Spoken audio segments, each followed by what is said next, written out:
कर्नाटक के मैसूर में 75 वर्षीय सुमा सुबह उठती है, घर के सामने रंगोली बनाती है, फिर पूजा रूम में जाकर पूजा करती है, श्लोक पढ़ती है और इंड में 5 रुपए अपने सेविंग से गुल्लक में रखती है। वह यह हर रोज करती है, साल के 365 दिन करती है और साल के आखिरी में 5 रुपए करके 365 दिन के टोटल 1825 रुपए वो अपने गांव के मंदिर में दान करती है।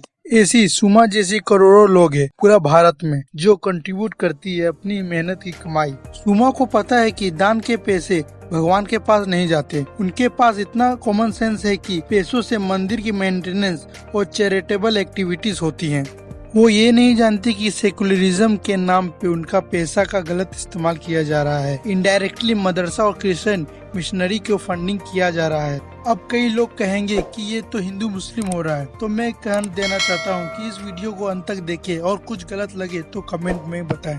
आपका वेलकम है मेरे चैनल ITGI में।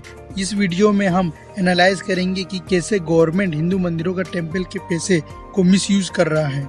नेचुरल डिजास्टर या कोई डेवलपमेंट प्रोजेक्ट के फंडिंग के लिए गवर्नमेंट चाहे तो हिंदू टेम्पल से जितना चाहे उतना डोनेशन के नाम पे पैसे ले सकती है और मंदिरों के जमीनों तक बेच सकती है। आप बोलेंगे इसमें गलत क्या है, मंदिरों का पैसा मंदिर क्या करेंगी, देश के काम आए, अच्छा है। पर गलत ये है कि चर्च, मदरसा, गुरुद्वारा चाहे तो नेचुरल डिजास्टर में अपनी डोनेट कर सकती है, वो चाहे तो उन्हें फोर्स नहीं किया जाएगा।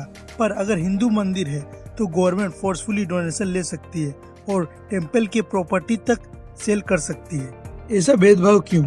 ब्रिटिश ने the Madrasa religion and charitable endowment act 1925 पास किया। इस लॉ से ब्रिटिश सारे धार्मिक स्थलों को ब्रिटिश अपने अंडर में ले लिए।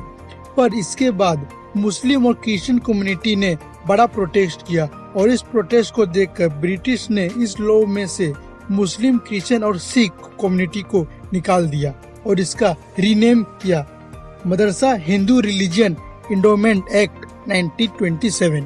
इसका मतलब हिंदू के लिए अलग लॉ, मुस्लिम के लिए अलग लॉ, क्रिश्चियन के लिए अलग लॉ और सिख कम्युनिटी के लिए अलग लॉ। सिर्फ हिंदू रिलीजन पर लॉ लगा कर क्या फायदा?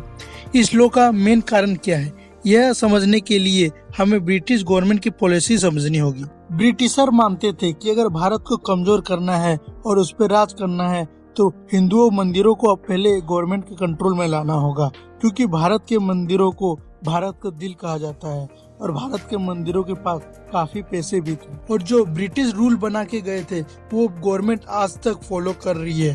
तो गवर्नमेंट और ब्रिटिश में फर्क ही क्या है? और कुछ इस बात को उठाओ तो कुछ लोग कहेंगे कुछ मत बोलो, सेकुलरिज्म। साउथ के टेम्पलों में तो 14% एडमिनिस्ट्रेटिव फीस लग जाती है, 4% ऑडिट फीस लग जाती है, 24 से 40 सैलरी एक्सपेंस चली जाती है, 1 से 2 फेस्टिवल एक्सपेंस चली जाती है और 4 से 10% कमीशन कॉमन गुड फंड में चली जाती है। इस कारण हिंदू टेम्पल की 65 to 75% income non temple use में चली जाती है। ब्रिटिश के आने से पहले Hindu temple local community control करती थी और इससे बहुत हेल्प भी होता था। लोकल कम्युनिटी रेस्ट रूम, पाठशाला, गौशाला, इंस्टीट्यूट फॉर एडवांसमेंट एंड कई सोशल काम करती थी।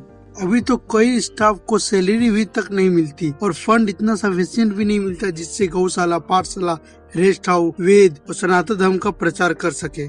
कर्नाटक गवर्नमेंट को 2002 में 72 करोड़ फंड मिला 2,51,000 मंदिरों से, पर सिर्फ 10 करोड़ रिटर्न मिला मंदिरों को और बाकी बचा फंड से 50 करोड़ मदरसे को दिया गया और 10 करोड़ चर्चेस को। मतलब जिसका पैसा है उसे 10 करोड़ दो क्योंकि वो मेजोरिटी में है और दूसरे को 50 करोड़ दो क्योंकि वो माइनॉरिटी में है। ये तो गलत है। कुछ मत बोलो, सेकुलरिज्म।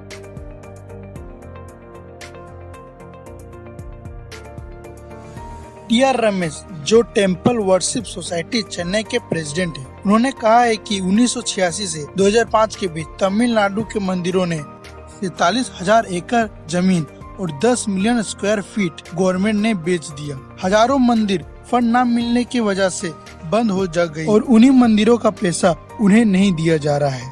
सुमा जैसे हमारे देश में करोड़ों लोग हैं जो कि बिना सोचे दान करते हैं जिससे मंदिरों का देख रेख कर सके।